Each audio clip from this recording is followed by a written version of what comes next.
بيان منظمة سارة لمناهضة العنف ضد المرأة من أجل اليوم العالمي لمناهضة العنف ضد المرأة في 25 نوفمبر. نعلن عن حملتنا تحت شعار الاحتلال هو أكبر عنف على المرأة والطبيعة.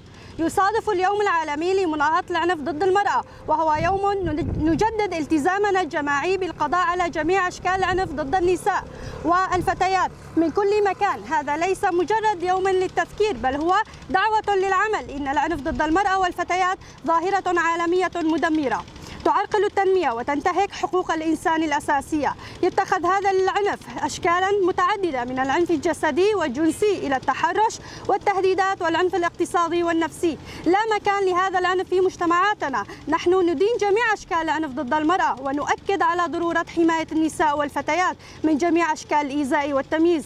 ندعو المجتمع المدني والمنظمات المدنية والمحلية والمؤسسات النسائية بالانضمام إلينا في هذه الحملة، وإلى العمل معا من أجل تحقيق عالما خاليا من العنف ضد المرأة. يجب علينا جميعا أن نلعب دورا في مكافحة هذا العنف ضد المرأة بالعمل معا من أجل بناء عالما ومجتمعا أكثر عادلا وأمانا ومتساويا للجميع.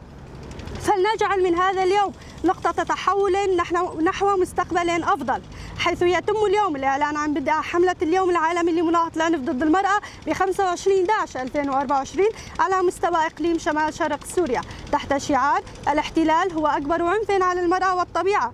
سوف نستهدف النساء والرجال في القرى والبلدات وأطراف المدن، وضمن فعاليات اليوم العالمي لمناهضة العنف ضد المرأة نعلن لكم برنامج الحملة: عمل جلسات حوارية بالتشبيك مع مؤسسات وتنظيمات نسائية، إعطاء محاضرات في البلدات والمدارس، سيتم تعليق أرمات فيليكس بمداخل البلدات وتلصيق ملصقات وتوزيع بروشورات عن اليوم العالمي لمناهضة العنف ضد المرأة، وعمل وقفة احتجاجية تضم الحركات النسائية. منظمة سارة لمناهضة العنف ضد المرأة في إقليم شمال شرق سوريا 11/11/2024.